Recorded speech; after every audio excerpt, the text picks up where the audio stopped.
Greetings, music nerds, and welcome to Season 7 of the Music Makers and Soul Shakers podcast. I'm your host, Steve Dawson, coming to you from the Hen House Studio here in East Nashville, Tennessee. I'm so glad you've chosen to join me once again as we take some deep dives with a cast of wonderful musicians, producers, and engineers that I've managed to track down and speak to about making music, records, and just doing what they do in their lives in music. Don't forget there's a link to a playlist on Spotify and Apple Music with links to many of the songs we discuss on today's episode. You'll find links to those playlists in the show notes below or at our website. Meanwhile, the show continues to be largely listener-supported. Your help in keeping the show going is always appreciated, and you can do it with a one-time donation or a Patreon subscription, which is a monthly payment of your choice. And when you sign up for Patreon, you get an ad-free version of the show to listen to, as well as getting entered to win a cunning prize pack from our sponsors at the end of the season. Or if you're tight for dough and you still want to help out, you can subscribe for free on Apple Podcasts or Spotify, or just by spreading the word, sharing the show, following us on Instagram, YouTube, and Facebook, and telling all your pals about it. You can get links to all this stuff at makersandshakerspodcast.com. Meanwhile, a huge thanks to the sponsors this season. Please check them out and let them know I sent you. They are Union Tube and Transistor, Spectra 1964, the Deering Banjo Company, Mule Resophonic Guitars, and the Hen House Hang. All right, thanks so much to you for tuning in, and let's get down to it. Howdy, music nerds, and welcome back to the show. This is episode number 157 and the final episode of Season 7. My guest today is the incredible guitarist, Mr. Tommy Emmanuel. Thanks for tuning in, everybody. I sure appreciate you joining me this week, as I do every week. It is insanely cold here in Nashville right now. It's about minus 15 Celsius today. I think it's going down to minus 20 tonight. For Nashville, that's really cold. For me as a Canadian, yeah, I'm a bit of a wimp. I'm from Vancouver. It doesn't get that cold there. So it is crazy. We had about a foot of snow last night, and it's still snowing. So yeah, that's happening. And meanwhile, I'm just prepping to go up to Canada for some shows in a couple weeks, and I will be playing with my full band. So if you feel inclined and want to come and see some wicked music, we're going to be playing Calgary, Edmonton, Vancouver, and around BC a little bit. Alberta's the first shows. That the Calgary and Edmonton shows are coming up soon. They're first week of February, and the BC dates will be in April. All those shows are listed at stevedawson.ca. And also, I just wanted to mention I have a couple spots left in my mixing class that's happening here in Nashville in March called the Hen House Hang Mixing with Steve. That's going to be a 2-day class focused on the mixing process. It's going to be really fun, and I would love for you to join me. I think I have 2 spots left currently, and you can get info on that also at stevedawson.ca. There's a link to the Hen House Hang on the front page. So after this week, I will be taking a bit of time to record and edit the episodes for Season 8. So that'll be happening for me through the next couple of months, and we'll kick Season 8 off sometime in the spring. So stay tuned for the dates of that. I already have some amazing guests lined up. I've already done a couple of interviews that are really killer. I'm psyched to bring that to you. Meanwhile, I still appreciate your continued financial support through the downtime as well. I still have to pay for things like hosting and the website and updates, and especially some of the cost to get the new season up and running. So thanks to everybody that continues to do a monthly payment through Patreon. And with the end of the season, I'd love it if you would take a second and go to the Apple Podcast app or the website and give this show a stellar rating, perhaps 5 stars. Who knows? It may seem kind of dumb, but that stuff really helps. You can leave a review too if you feel like it, but just leaving a high rating really helps the show's placement and visibilities for others to find it. So thank you for doing that in advance. And speaking of support, Patreon has been the main way to get behind the show over the last couple of years, and to show our appreciation back, you may have heard that we're offering up some prizes to our Patreon subscribers, and that time has come. So let's do this. Now, the prizes are pretty musician-centric, so if you're not a musician or guitar player or whatever, you can pass any of these prizes along to a friend or a relative that's a player, and they will love you forever because they're wicked. So here we go. The first prize is a Union Lab pedal, which is their take on the LA2A compressor in a tidy little pedal. It sounds amazing. And you get a Spectra 1964 BBDI, one of the great DIs on the market, direct injection boxes. That prize goes to Kenny Schiff. The second prize is another Union Tube and Transistor pedal called the Tour Bender, which is a wicked fuzz pedal, and some swag, including a hat and a pint glass from our friends at Deering Banjos. And that one is going to Rowan Palmer. And the third prize is a Union Shiny pedal And that's another kind of fuzz that they have. It's their take on the classic shiny pedal. And I believe some swag will also be arriving from Mule resonators, but the weather's been so crazy that the mail hasn't been getting here. And so that has not showed up yet. And I'm not totally positive 100% what that third prize is going to look like. There will probably be some stuff from Mule resonators in there, but there's definitely that Union Tube pedal.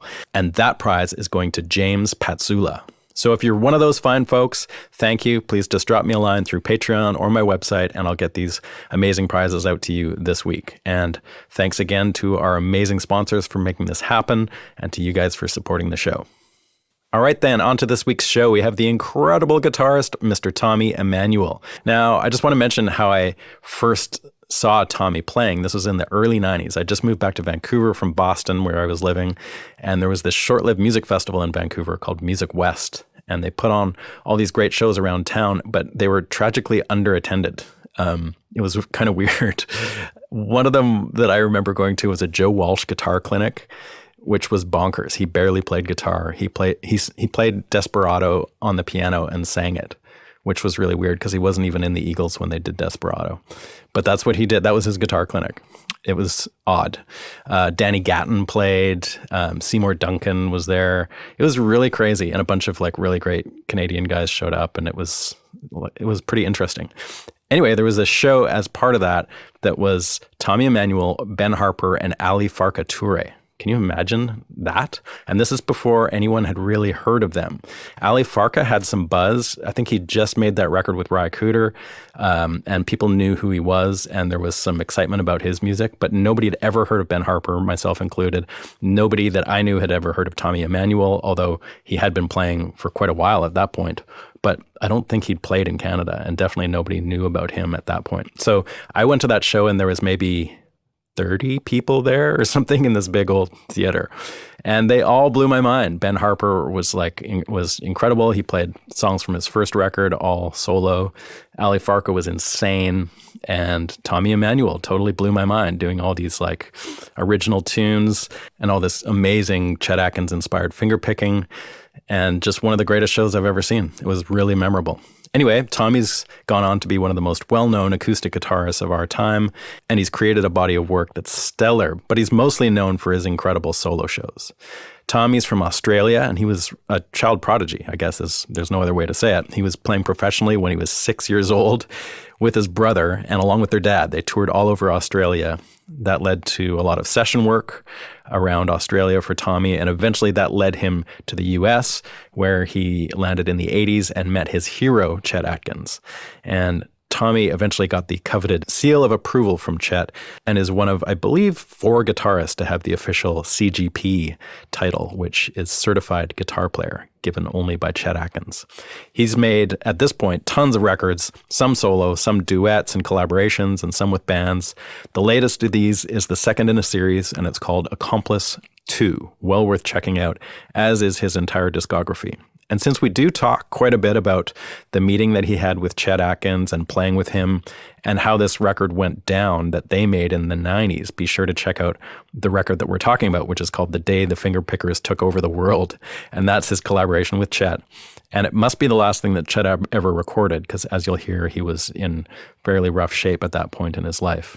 It was great to have Tommy on the show. We obviously talked a lot about Chet, their meeting, his influence, as well as Lenny Breau, some of Tommy's stage gear, and how he approaches arranging tunes for solo fingerstyle guitar, and he plays a bunch of cool stuff for me too. So he was on his tour bus at this time, and we did have some problems earlier on in the day, but thanks to Tommy for his persistence in reconnecting with me and making sure this conversation took place. You can get all the current info on Tommy and his very busy tour schedule at tommyemmanuel.com. And with that, please enjoy my conversation with Tommy Emmanuel. So I got this cozy little dressing room, and fantastic. And I'm sorry about our hitches today, but no problem, man. That's life on the road for you. That's exactly right.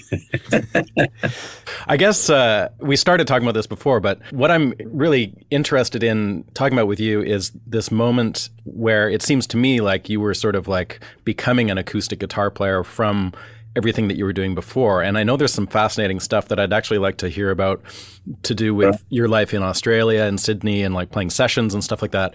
But when I saw you in 93 or 94 in Vancouver, that was the point where like your record was essentially electric, but you were starting to play, as far as I was aware, you were starting to play acoustic guitar. And just wondering... Actually, the truth is I've played acoustic guitar all my life. I started on acoustic guitar as a rhythm player for my mother and then my brother. And then my dad bought us some proper guitars, and they were electric guitars. So I've actually, all my life, I've played acoustic, electric, I've played nylon string, I played bass, drums, mandolin, and all sorts of different instruments. So what I'm doing now is that slowly evolved. So if you look at the timeline of my life, so during the 60s, I was a kid and I was like the youngest professional guitar player in the world in the early 60s. I was actually touring, doing shows and earning a living as a musician by the time I was 6 years old. That's why they when I moved to the big city in the mid 70s, I moved to Sydney, and most of the producers who hired me to play on records and all this sort of stuff, most of them called me Circus Boy. I heard that your band with your brother was called the Midget Safaris. Is that true? That was the second name. The first name was the Emmanuel Quartet. Okay. Because of that name, people thought we were a string classical, and of course we were far from it. We were playing kind of surfy rock and roll music, surfy music, and country music. And but so in the 70s, my goal was to be a studio player in Sydney. That was the ultimate. That was the apex. Yeah, but I mean, of course, I didn't read music, and I still don't. And I'm a complete ear player. So, and I'd never heard stuff like jazz or anything like that. I'd never heard any of that kind of music. I'd only heard rock and roll music and Hawaiian music and country music. So before we start talking about the Sydney thing, just going back to like when you're 6 years old making a living as a musician, what does that actually look like? That's you and your brother, and who else was in that band? My eldest brother Chris was the drummer, and my sister Virginia played lap steel guitar. No way. And then we had a guy who was our kind of school teacher guy who also sang like Johnny Cash, and we had a lady who helped my mum with the kids because they were two younger than me, babies basically, and she sang a few songs as well. So we had this kind of Cora band, and then we had guest singers who'd come in and sing other songs, and because I was so little, I would play the first half of the show till intermission, and then I would have to go to bed because it was past my bedtime. That's how young I was. That's amazing. So, like, what kind of were you playing? Like surf tunes and like Ventures tunes and things like that, or what was it? Everybody says the Ventures, and we did listen to the Ventures, but the band we listened to the most was called the Shadows, and they were from England, and they were on another level compared to the Ventures. They were definitely. They're a little more raw and gnarly in my They had estimation. Such great songs, great melodies and great production. And, a lot of their music came out of EMI studios and before the Beatles, in London. And the sound of stuff was beautiful. So we were listening to that. We also listened to a lot of country music and a lot of things that were on the radio, and we worked out instrumental versions of songs that were on the radio.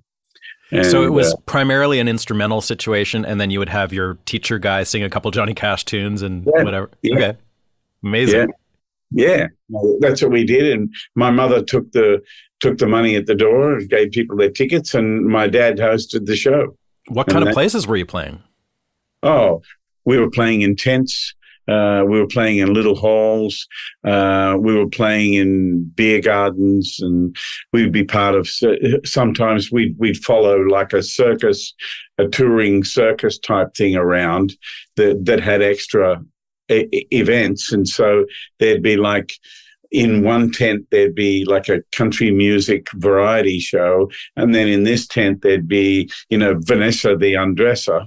And then there'd be the magician and the kids playing surfing music and that kind of stuff, Were you guys a total anomaly, or were there other like family bands with kids playing around Australia? There wasn't that many, no. The guys that we saw a few times that were a little bit older than us were singers, and that was the Bee Gees. That was the Gibb brothers. Oh, wow. Okay. Yeah. So, I'll never forget Barry Gibb, who's a dear friend of mine. Barry plays the guitar with this open tuning. Yeah. It's tuned to an open E, right? So he's playing a chord like this and moving it up and back like with his finger, right? Yeah. And I'll never forget my brother Phil, who was like meticulous about everything, and he's the lead player. We're standing at the side of the stage watching him, and Phil says, "They'll never get anywhere. Look at this guy," moving his finger up and down like a capo. Yeah, but think of the songs he wrote, Yeah, he didn't do too badly. Mm. So how long of a thing was this? Like, did this go on for years and years, or was it just like a short stint, or what? It lasted about 5 years until my dad passed away. He suddenly had a heart attack and died. I was 10. And after all the funeral and everything kind of settled down, my mother said, what do you want to do? Do you want to stay here and go to school and we can just have a normal life here? And we were like, no, we want to travel. We want to play. So That's all you knew, right? As a kid, like that was your childhood. Yeah, this is what we live for. And so where's here? Like, where did you guys live? We lived up in the north of Australia, up in north area called Queensland. Mm-hmm. And that's where my mum and dad are buried, and my sister and my brother and all, they're all buried there. Okay. So it was kind of like our family heritage area, I guess. Yeah. But anyway, getting back to acoustic and electric. So I started writing songs because I was a songwriter, and I think the first 15, 20 years of my songwriting was absolutely forgettable, and but then eventually things started to stick. Once I got more influence in myself, Yeah.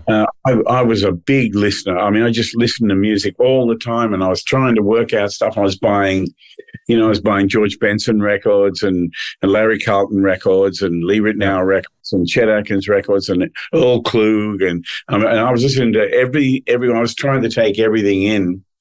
And was all that stuff pretty accessible in Australia, or did you have to really dig for it? Well, I eventually found everything, but like it was hard to find like a Jerry Reed record or a Merle Travis record. Mm-hmm. You could find Chet's records because he was on RCA. Yeah, but it was a while. I remember when I bought my first Jerry Reed record. Holy smoke! It was so great. It was which one was it? It was When You're Hot, You're Hot album. Okay. Yeah, and then I bought the next one, Georgia Sunshine, and I bought a whole bunch of stuff and just listened and learned. Were you good at like picking stuff straight off the record by ear? Was that your? That's all I've ever done. Yeah, that's how I learned to play. Yeah. You never had teachers or anything like that? No, there were no teachers. There are now. There were no teachers. There were no teachers for. I remember when I moved to Sydney, I was about 20 years old, and I didn't know much about classical music or jazz, right? So I knew that I wanted to be a studio player, and I was so gung ho to get there. And so many players who were really well established were all readers. They were well established because they could read, and an artist could put a chart in front of it and they could actually play what was written. I couldn't do that. But if you played it for me, I could play it back to you. Right, right. So you just always had a great ear. My ears were there. Mm-hmm. Anyway,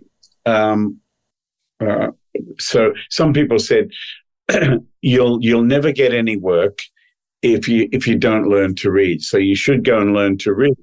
So I went to the Sydney Guitar Society, or whatever it was called, and it was two pretty well-known guitar players, kind of like the Barney Kessel and Joe Pass of Australia, both jazz, giants, and so I played for them, and they both kind of looked at each other smiling, and they said, "You'll never be able to read what you can already play."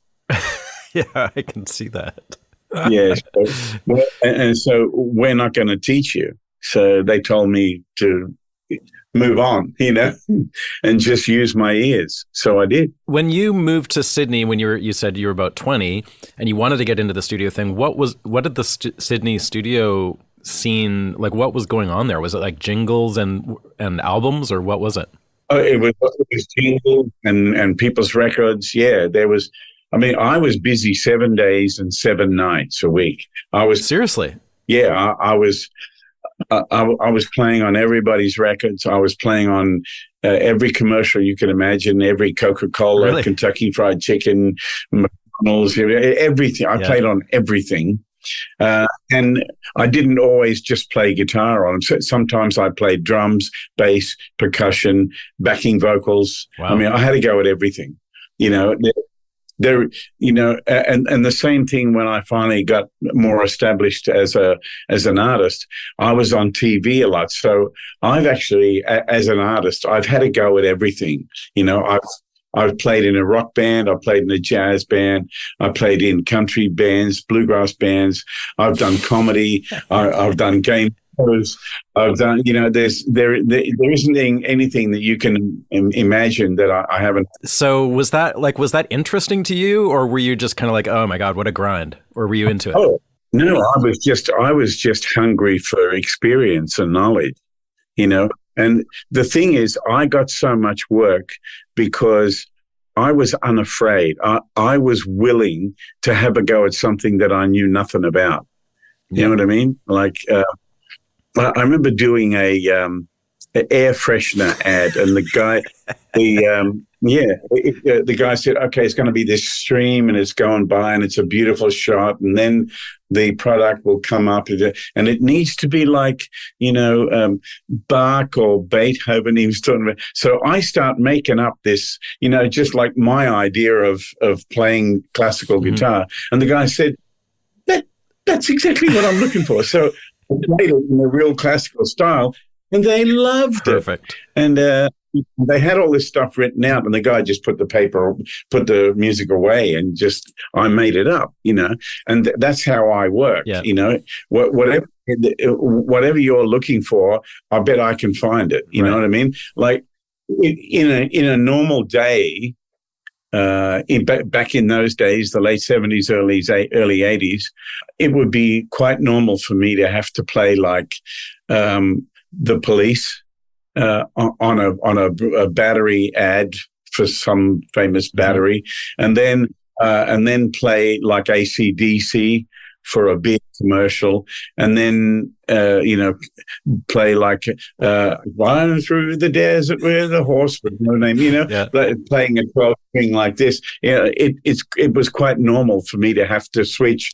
And then sometimes they do ads where it would sound like Frank Sinatra, and so I would do Freddie Green going chunk, chunk, chunk, and then I'd overdub some kind of Barney Kessel style licks and stuff, And that was all to work and to get experience. Were you also like amassing a bunch of gear at that point? Like, were you able to, like, did you have like, if you had to do like a AC/DC thing, you had an SG, and if you had to do a Barney Kessel thing, you had an arch top and all that? everything was a Telecaster. Oh, really? Okay. And I wanted out of a Telecaster. Yeah, yeah. And a Fender amp. Sometimes I used a little Yamaha with 112 and it had a parametric in it, and I could overdrive the parametric and I could get that real creamy, Larry Carlton sound. Yeah. And then I could just like crank the mids and all that. And there's AC/DC and, wow. Yeah. Amazing. I knew how to make this. Yeah. And so you started at that point too, you started playing in some like touring bands that would have taken you out of that scene, I guess, right? Yeah, well, I was in several bands, and I was producing artists for CBS. I was a producer for CBS Records in those days as well. And most of the tracks I would build the track myself. I would start out with a click and or a drum machine, and then I would put real drums on it and a guide bass, some rhythms. Then I get the artist to come in and sing to that, and then I get a keyboard player in, and then I'd redo the bass again, and then I'd do all the guitars and structure the thing and then do the backing vocals, and then do a rough mix, see it's all working, what it needs. Okay, right, and then we move on to the next song. That's how I kind of worked as a producer. I very rarely booked a whole band and then just got them all to play and sat in the control room. I usually made the whole thing from the ground up. Yeah, interesting. Where were you working there? Was there like a facility that accommodated you, or did you have your own place, or what was it? There are lots of great studios. Yeah. EMI studios in Sydney were run by the people from Abbey Road, because it's the same company. Right. It's EMI. And we used to call EMI every mistake imaginable. But they were really great guys, and they were the first studios to have SSL and all that stuff. And they were really like world-class studios, big Neve boards and a big mix-down suite. And, was there one facility in particular that, like the Abbey Road of Sydney or whatever? Was there like one place? There, okay. EMI. It's just called EMI. Yeah, but there were studios everywhere. Mm-hmm. Yeah, that's right. They had them like in France and some of the like the Virgin Islands and things. I think they were like scattered all over the empire, right? George Martin built the one at Montserrat. Montserrat, yeah. Air Studios. Yeah. I'll be there too. It's beautiful. Oh, you went there? Yeah. Amazing. It's beautiful. The console, the console that he designed with Rupert Neve that was in there ended up in Vancouver. Actually, there's a studio there. Bryan Adams owns it, called the Warehouse, and it's the same console that George Martin had. Only a guy like Bryan Adams could afford a desk like that. Totally. Mark Knopfler, you go to Mark's studio, and it's just like you've never seen anything so beautiful. Imagine, yeah. Yeah. Yeah. So at some point, did you start getting an itch to come to the States? And like that must have been a goal of yours. Oh, absolutely. My first trip to America was in 1980. Mm-hmm. And my mission was to meet my hero, Chet Atkins, and to play with him. That was my mission. And to see what's going on in America, see what I could see and learn and experience. And so I saw Elton John at the Hollywood Bowl, and then I went on to Nashville and I met Chet. So tell me about that. Like, how does that happen? Oh, my God, it was wonderful. Chet and I had been writing to each other, and he was aware of me. People had sent him tapes of me playing without telling me. So he was already aware of me and my playing and some of my original songs and stuff like that. So when I rang his office, he took my call, and I said, I'm down the road at the Holiday Inn. He said, well, come on down. I'll see you right now. So I jumped in a little rental car and came down to his office, and his secretary said, just wait right down here. And then she got on the phone to him, and he came down the stairs, and there he was. He looked exactly like he looked on the records that I spent all years looking at and reading every bit of information on him. And what year would this be? Like mid 80s or? No, this is 1980. 1980. Okay. And then he took me into a side room and he wanted me to play for him. So I went into me and Bobby McGee. Was that terrifying or was it just totally fine? Oh, I was pretty nervous, but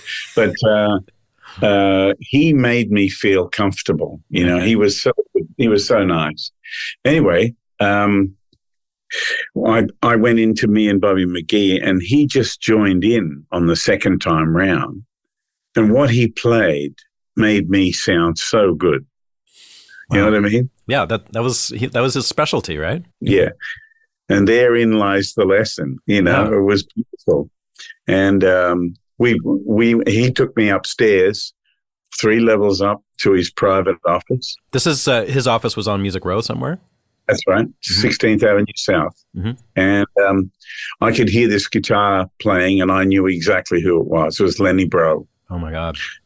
Yeah, and so he introduced me to Lenny, and then the 3 of us sat down at this table, and Lenny was already sitting there with Chet's Gibson nylon string and his little amp. He was playing away, and Chet had one of his classicals, and I pulled out mine, and away we went.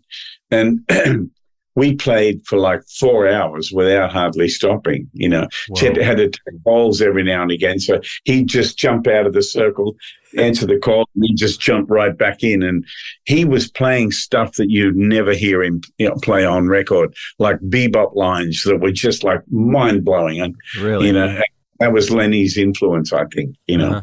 So I took Lenny to where he was playing that night and took care of him and took him home and made sure he was good. Was he living in Nashville at that point? He was visiting. Okay. Yeah. In those days, I think he was living up in Maine somewhere. Oh, wow. Okay. Yeah. Yeah. Anyway, the next day, Chet dropped me at the airport and he said, well, I think you should come back here, and I think this is where you belong. Whoa. That's what he said.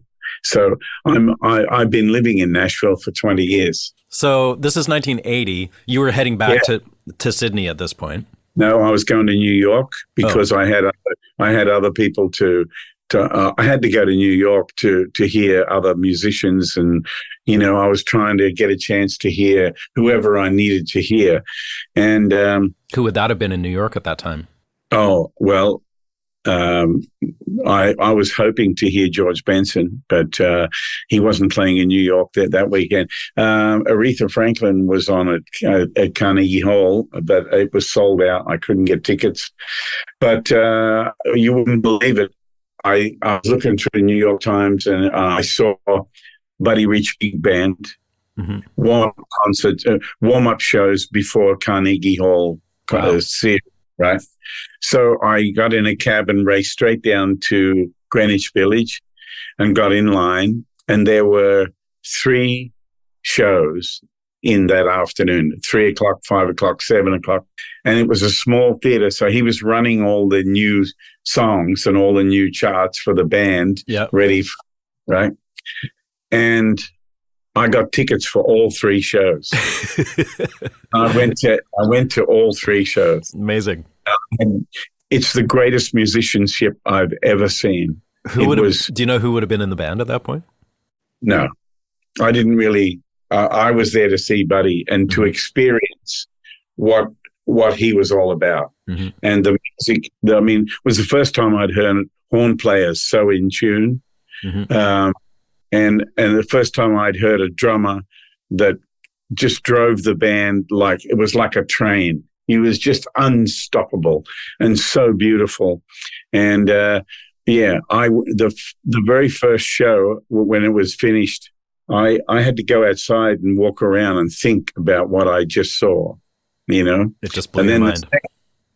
Then the second show, I just concentrated on what he was playing and the time and the feeling and what he was doing individually, and it was just so great. I mean, I noticed stuff like he was right on the pocket with the ride cymbal, ding ding ding ding ding ding ding ding, and I could hear this kind of left hand digga digga digga digga digga digga thing going on, and then the hi-hat way back on the beat, and it was just this beautiful feeling, like push pull digga digga digga digga digga, like that. I'd never heard anybody play like that. Push pull between his left and right hand.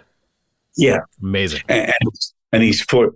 It was just so beautiful. You never heard anything like it, and I still haven't heard anyone play with that kind of finesse. It was just phenomenal. And boy, I've seen some great players, but he was definitely on another level in every way, And it wasn't just most drummers, when they go into a solo, it looks like they're just showing off.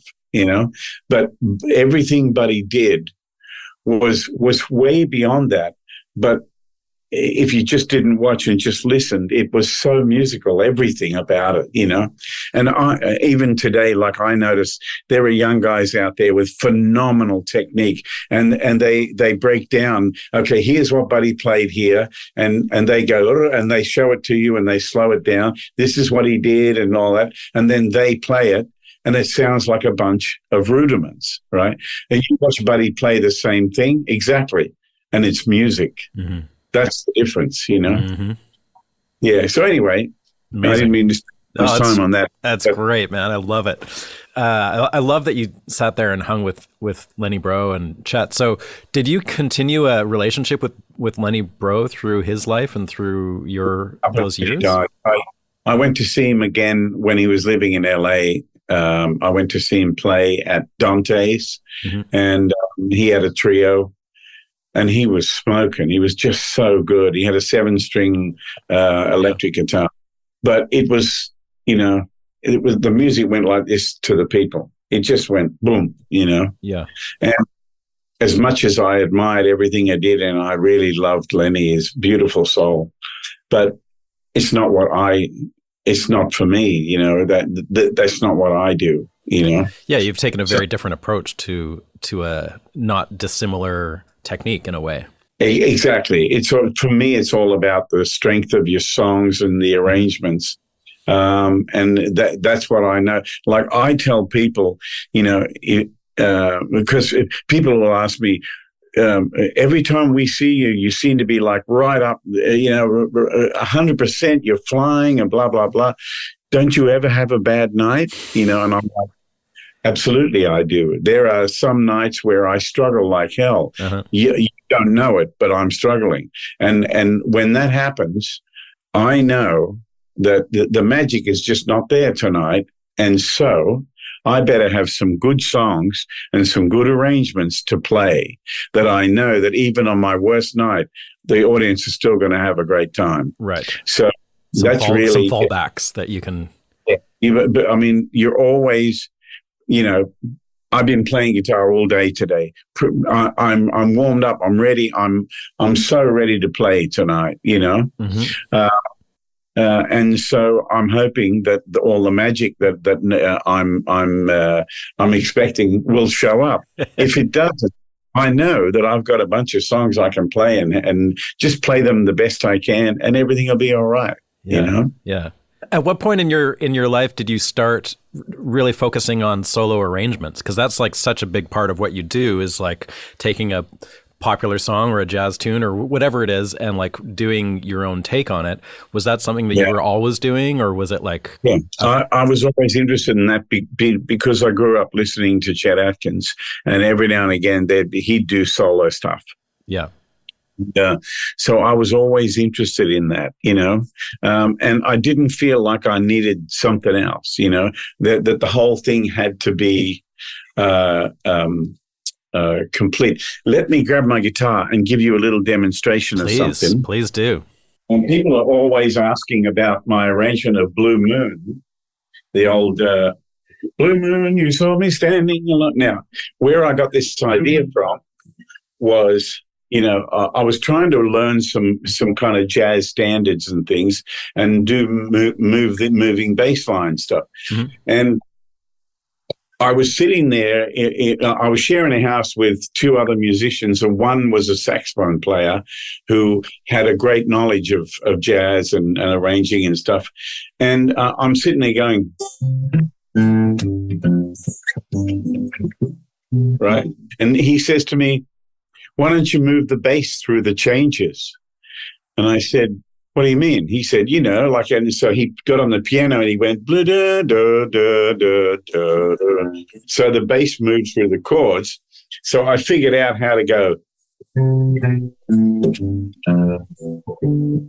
Now the bridge part, I got movement going on, or bass and harmony moving. So, so I came up with that arrangement back in about 76. So I was now getting interested in working out stuff like that. And so it goes. I was just looking for songs and stuff. And I started to build my solo repertoire. And at what point did you start actually doing solo shows? When I saw you in 93, like, you must have been doing it for a while at that point. Oh, yeah. Yeah, I'd been doing it all through the 80s. But, I mean, I was still doing bands. I was playing drums and bass and all that stuff. Mm-hmm. I mean, I didn't eat and sleep for a decade, So did you, like, if as you're leaving Nashville and Chet Atkins says to you, you really belong here, how did you respond to that? Like, was that something that you kind of wanted to take him up on, or did you feel I just let it go by? And yeah, I'll remember he said that, and he was right, because that's where I did end up. Mm-hmm. But, in the meantime, I met a woman and got married and had children and all that stuff, then moved to England and, So when were you in Sydney until, like, what year did you leave Sydney? 98. And you moved to we moved to Melbourne, and we lived in Melbourne for 8 years, from 90 to 98, and then we moved to England, and we lived in England. My two older daughters and my ex-wife, they live in England, and I have grandchildren there now as well. Amazing. Yeah, and after we got divorced in 2002, I think it was like 6 months later, I moved to Nashville. And Nashville has been my home. I'm now a U.S. citizen as well. I have I have dual citizenship. Yeah, Australian and American. Yeah. All right. Yeah. When you actually did get to record with Chet on that was his last record, right? That's right.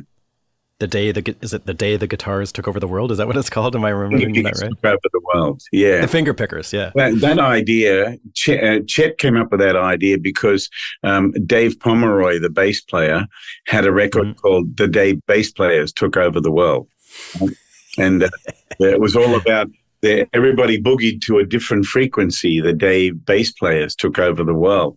And he used to do this song and play a bass solo, and Chet loved it, and he thought, well, we should do that, and then he said, you got to come up with a melody. And so I think I had to write this.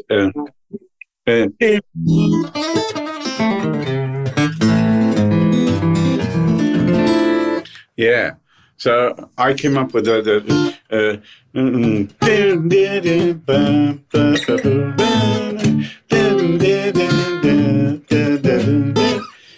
Well, the sky was overcast; you could hardly see. Yeah. So it was actually we recorded that album when I was still living in Australia, and I came over to Nashville from Australia and stayed with Chet and his wife at their house, and we put that album together in his studio. Was that always the intention? Like he brought you over to make this record? Yeah.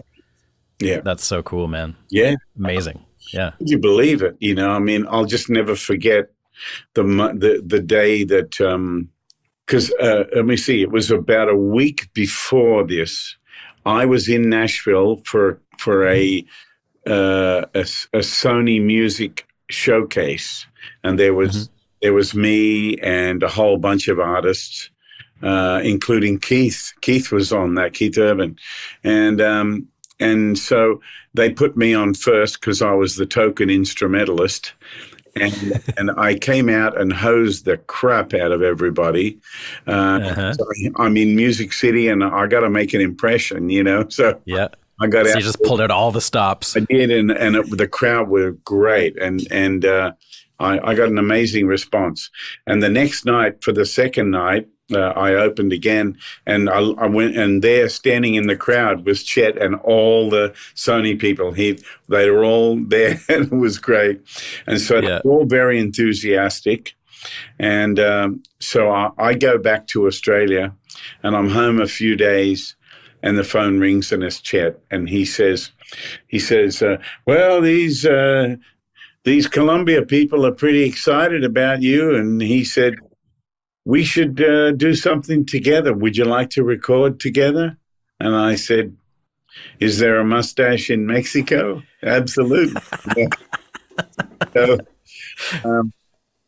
I put the phone down from that conversation, and I was like, I can't believe it. My hero rang me and asked me if I wanted to play.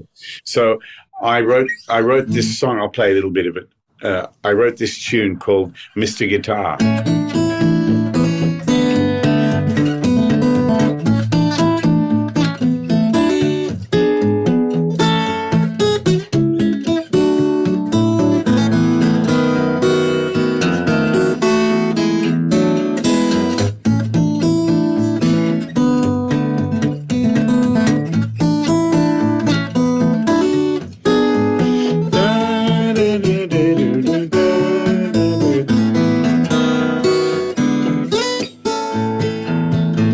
So I wrote that song, and 10 minutes later I rang him back, and my daughter held up the phone to my guitar, and I played it to him, and he said, "Oh, I love it. Let's do it." So so what was the process like? Because that record is like very beautifully arranged. Was it I mean, you guys are both so musical. I would imagine it was not like a huge labor to put those arrangements together. But we just had it, finding the songs, I brought I already had an arrangement of that I'd done in the 70s, because it was such a quirky melody, and I really, really liked it. What's the name of that song? Called Borsalino. And it has this, like as a player, it's got some perfect, like you're in A, right? Right. So you got, see that? You got that move. Yeah.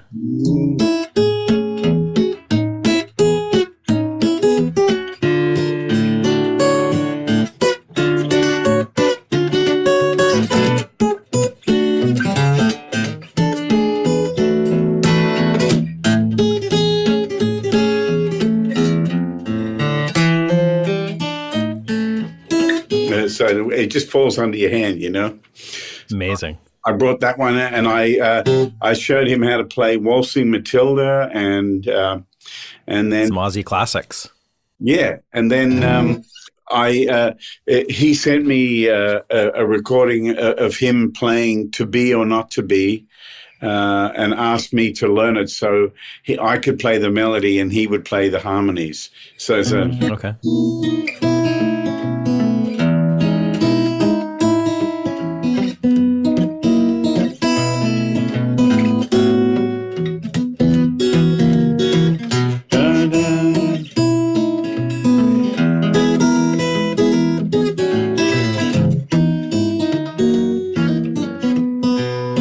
It's such a beautiful song, and key of B. That's why he called it To Be or Not to Be. So okay. Yeah.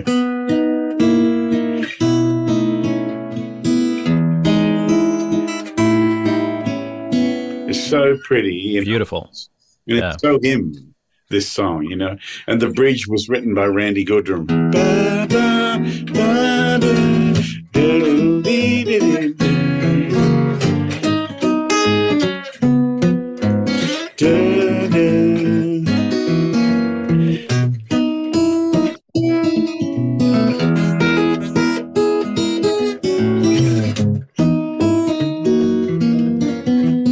Somebody stop me. No. No. Do not stop. So was he playing like really flawlessly and meticulously at that point in his life too? Or was he like, where was he at? He was getting over cancer treatment, and so he was struggling a lot. But he played beautifully on the record. He played some beautiful stuff. When the record was, when we finished the recording, everything, I had to go back to Australia for a tour, and then I came back to do the mix with Chuck Ainley, who was working for Mark Knopfler in those days. So we had hired Chuck, and I came back to do the mix, and Chet had been put in hospital with a brain tumor. And he left his Del Vecchio resonator guitar on my bed with his microphone with a little note saying, if I missed anything, can you just drop it on? Amazing. Yeah, so he left me in charge oh my God. While he was getting radiation to his brain. And so I took his guitar to the studio, and I actually found a couple of places where he'd missed a few phrases. And I had to try and match his sound, to get that vibrato of his. That sound he had was really.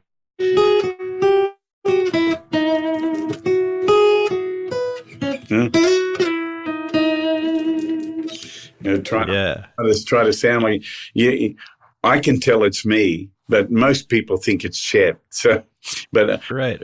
That was just that's how we had to do it, because he was fighting for his life, basically. Yeah. Was the session when you did the playing together, were you guys just like in a room together, just like you would be playing? Yeah, side by side kind of thing, and it was beautiful. I think I may have. Let me just check. But I may have. There's a couple of shots of Chet and I playing together. Oh, that's not Chet. You know who that guy is? Oh wow, yeah, Brian May. Yeah. Dear old Brian, what a guy. But when we did Waltzing Matilda and something, and maybe Dixie McGuire, we just sat side by side like this. He sat right there and played. He played his Gibson solid body steel string SST was called, I think. Yeah. Okay. And I played my bigger bodied Maton guitar just with a mic on it.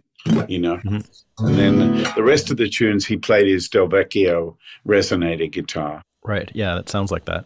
And you just did the record like in a couple days or something? No. I had to do all the pre-production part. So I used a young programming guy, because this is mid-'90s. So you had programmers who could come in there and they'd bring in a wall of stuff that we can do on this. On your phone now, yeah. I had a guy, and I would program a hi-hat and a bass drum, right? So then I would map the song out, put a guide lead part down, some rhythms, and then a guide bass. And then I would get Randy Goodrum to come over and put keyboards on it. And then I would I would then overdub brushes on like an Ampex tape box with a mic on it, and to get that Larry London sound. Yeah. And then I'd overdub any cymbals or hi-hats that I needed to do. And then I'd move on to the next track. So we had all the tracks kind of built that way. And then the other tracks like Waltzing Matilda and things like that, we wanted to play them just live. So we just sat there and did the arrangements, and then I overdubbed stuff later. Okay. I put bass on everything, and then these brushes and stuff like that. I did all that. So some of that cascading stuff that you were just playing, where you're ringing out open strings against the fretted notes higher up the neck, that's a real hallmark of Chet's thing, and it's also a hallmark of what you've sort of evolved from his old versions of those. Were there particular tunes of his that you found super inspirational in that regard? Because that that kind of technique is like really, it's really a Chet Atkins thing that you've taken in new directions, but it's like so traceable to him. Well, it's kind of hard to just remember exactly. I think stuff like this.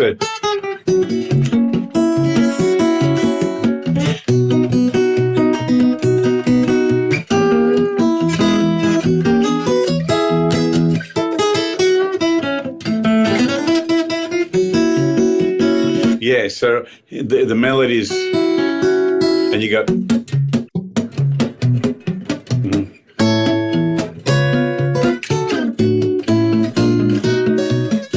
Yeah.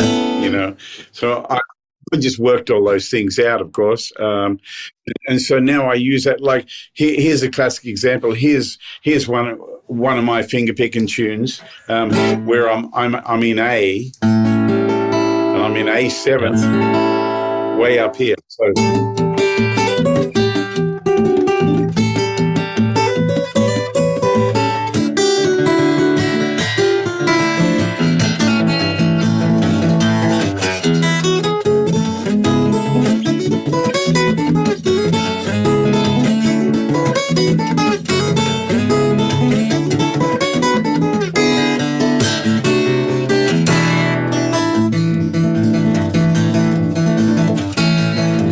Yeah, so I'm using high things here, but I've got yeah.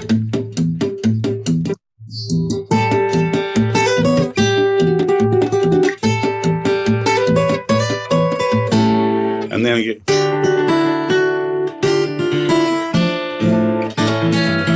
those kind of shapes that people don't like. Those are crazy. Yeah.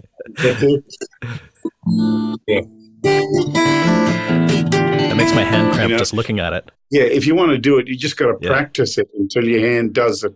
My hand just naturally goes to it because I made it do that. You know, there's no secret way. It's just, you know, I want to make that sound, and my hand's going to do it, whether it wants.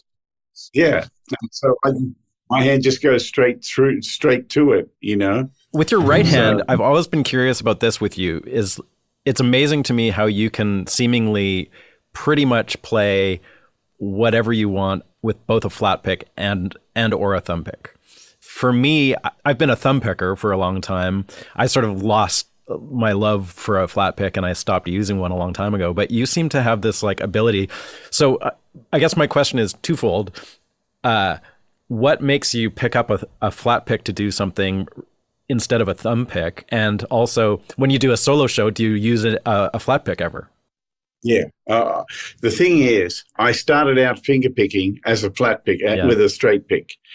And I got a thumb pick, and I was like, this is so much better, you know. So then that developed. But then I was working a lot with my brother, so he would throw to me for a solo. So I would have to play single line stuff with the thumb pick. So I had to develop that. I had to fumble my way through it for the first 10 years of that until it started to really kick in. Now I'll just give you an example. When these days when I do my little medley of Doc and Merle tunes that I recorded with Billy Strings. Oh, yeah. I go into a flat picking tune like so. Here's Doc's guitar, you know, like this, like.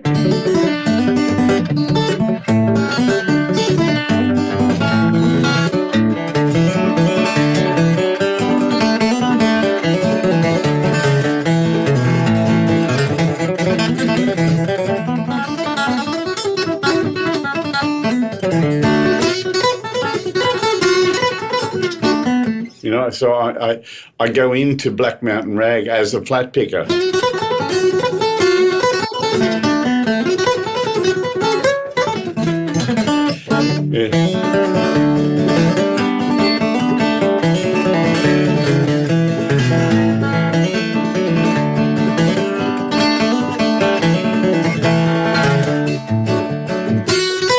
That is is so insanely forth, cool. What did you have to teach yourself to do? Like, is there an angle thing involved, or like was it just like a? Yeah, I think I just kept at it, but I eventually found this is one of my signature thumb picks. Oh yeah, but I'm especially made for that for that, just so I could just grab it and do that. You know, so yeah, so.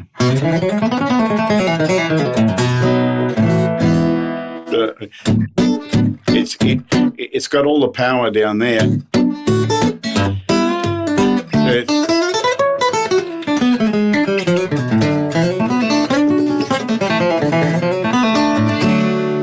So when you have all that facility with a thumb pick, what makes you pick up a flat pick? Okay, so here's a good example.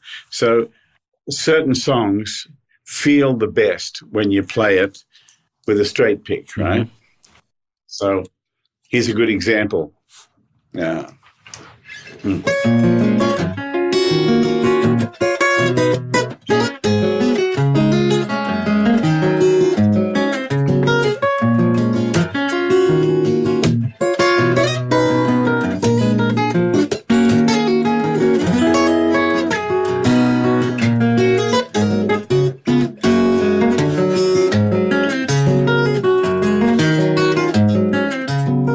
I could probably play that with a. Well, that's what I'm wondering. Couldn't you play that with a?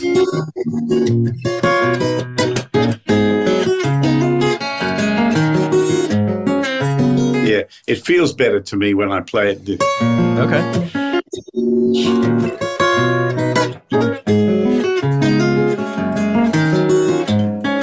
You know. So what about a tune like that's like really ingrained in your mind as a thumb picking tune, like your version of Lady Madonna or something? Could you pull that off with a flat pick? Of course you can.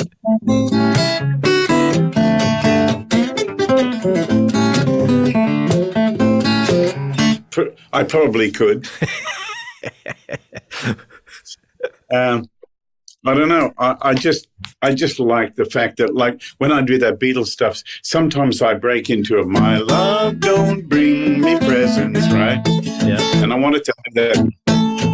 I wanted to have that real powerful thing, you know. And then I do the.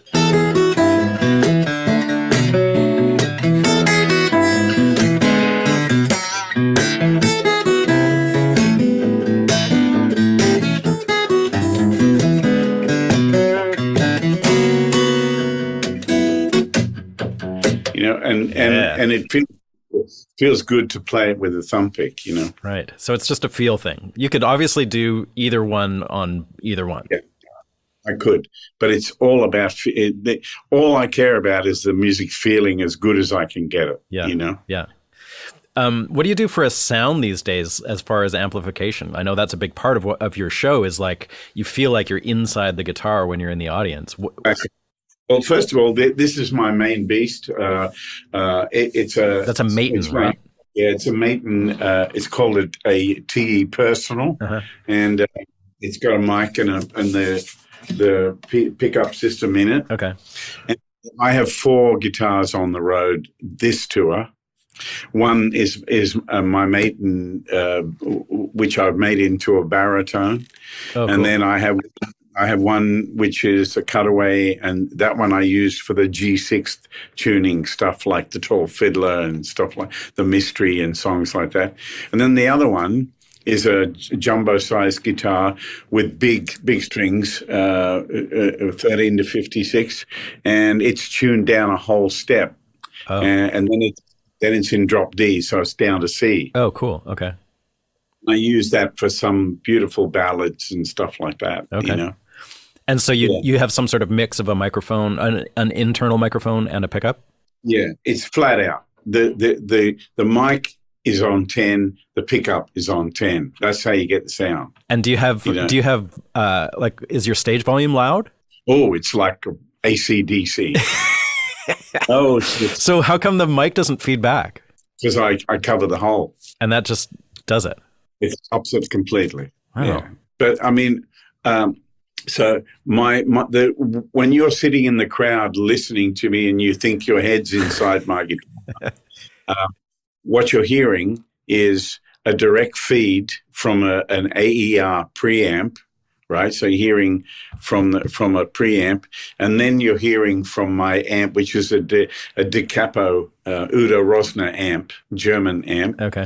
And that's going straight in the PA. So you're getting two big, fat, juicy signals, and then this is on 10. It's it's the Ferrari of. And you've got that amp, so you're hearing the amp on stage as well as monitors, like it's coming. It's coming at you from all sides. But the amp is not pointing at the audience. The amp's pointing behind me and filling up the space right behind me. So when I go, it goes boom, boom, boom like that. Right. You know? Yeah. I have a side fill here that has my guitar right really sounding beautiful and big and round and got some nice bass and all that. And then I have a little bit in the monitors right in front of me, but it's mostly voice when I use the mic and all that here. Okay. So it's like the guitar is all around me. Wow. So it's as full tilt for you as it is for the audience. Oh my God. I want it to be just like powerful. Did that take a lot of like figuring out how to pull that off? I had to find the right sound man. Yeah. And have you used the same guy for a long time? Oh. Yeah. He gets the sound. We set everything flat. There's no like processing and extra EQ and all that. Everything is set flat. Mm-hmm. And that's how you get the sound. You get all the frequencies. And I plug in and set everything like on 5 on my amp, treble in the middle, bass in the middle in the middle, like that. And then the masters here, it's on about 3, and the channels about 3 and 4 around like that. So it's like that. So the amp's just beginning to drive. Okay. It's a beautiful sound. Wow. You can control how much volume I want. I can either turn the monitor signal up, or I can turn the front of house signal up. I can do either. On your preamp box. Little preamp on stage, yeah. Okay. And you have that like right in front of you somewhere so you can tweak it, or is it? Everything's right at the side here. Okay. I don't want things in front of me, Yeah. I put my mic over here, so I want the crowd in front of me. Yeah. I'm playing to the audience, completely. Yeah.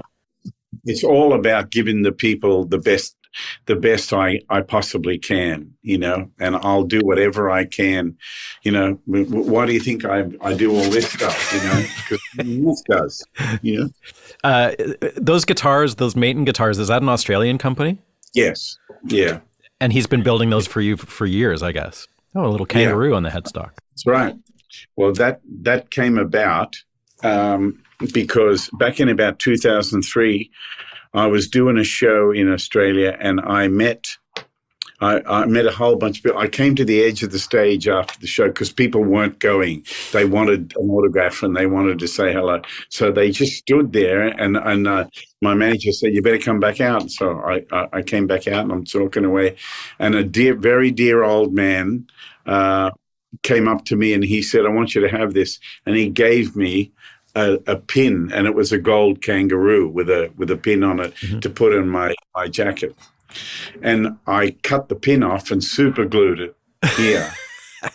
And then people watching my videos on YouTube and all that were then writing to Maton, insisting that they have a kangaroo on the end of their guitar. So now they just do it in pearl and make the guitars with the kangaroo. It's much easier than gluing on a pin. Yeah. Wow. So lately you've been making some records. You made this amazing Accomplice Two record very recently, and then that's the follow-up to Accomplice One.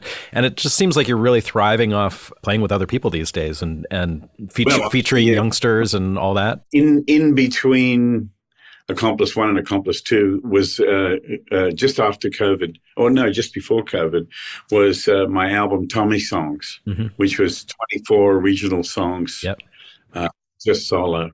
And so I've got another one of those to do soon, too. Okay. But, you also made that great record with John Knowles. I love that record. Oh, thanks. Yeah. It's beautiful.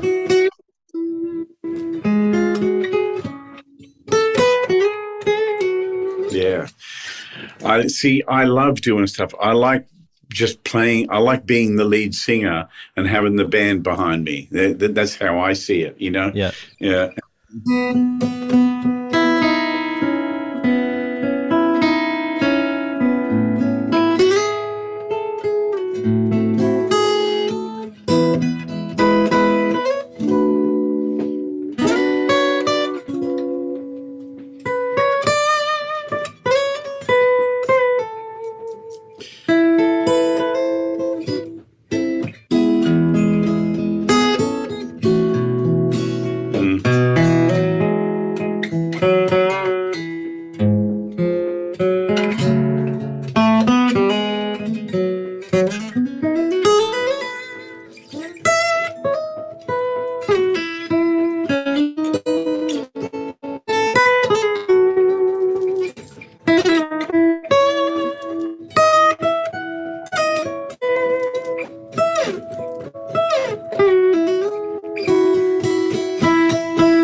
Beautiful. Mm-hmm.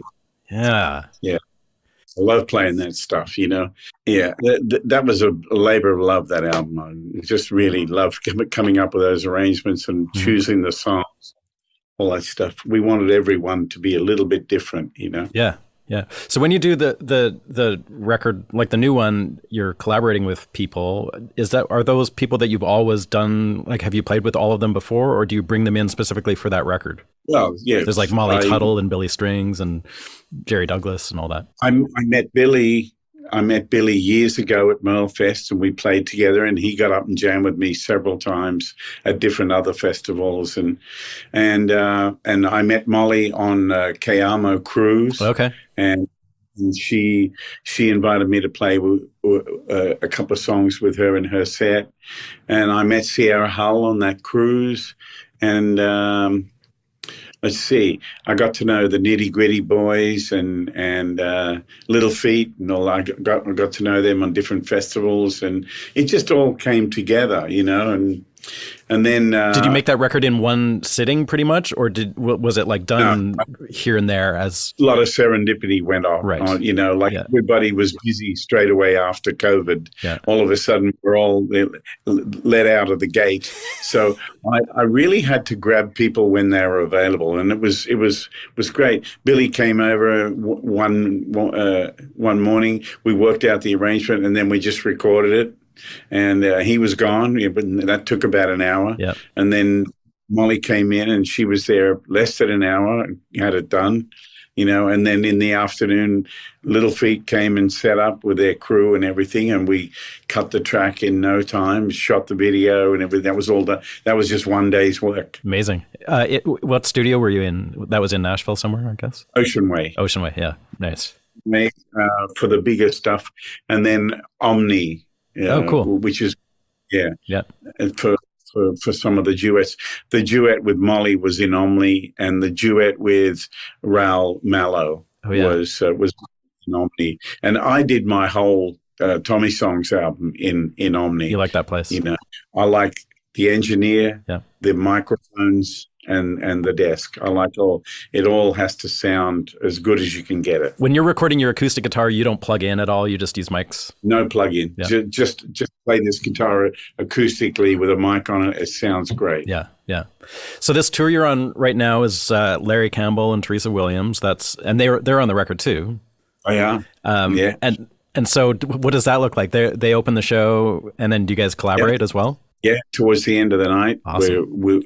Larry and I do a couple of pieces, and then we get Teresa up, and then they sing a couple of songs together, and then Larry and I play a couple of guitar and fiddle tunes. Oh, cool. Because he can fiddle. Yeah, he's killer. Clever.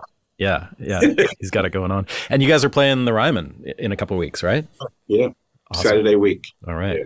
I hope to be there. there. We're in New Brunswick, New Jersey tonight. Okay. This is where we are, I'm just in the Performing Arts Center.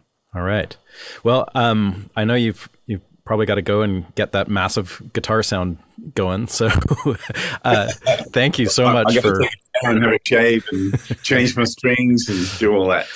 Thank you for hanging out with me today and getting through all the technical weird stuff. But I think we nailed it. I hope so, and maybe we can do part 2 another time. All right, wicked. Thanks so much, Tommy. Have a great rest of your tour, and hope to see you in Nashville. Thank you. I appreciate your kindness. See you, brother. Okay, see you, man. Thank you so much for tuning in and listening, everybody. Music Makers and Soul Shakers podcast is produced at the Hen House Studio in East Nashville, Tennessee. Please remember to subscribe to the show wherever you get your podcasts and follow us on Instagram, Facebook, and YouTube. You can find more info on this episode, including show notes and an audio playlist for Spotify and Apple Music at makersandshakerspodcast.com. Thank you again to our sponsors this season, Union Tube and Transistor, Spectra in 1964, the Deering Banjo Company, Mule Resonator Guitars, and the Hen House Hang. Thanks for listening, and we'll see you next time for another chilling episode of Music Makers and Soul Shakers. Over and out.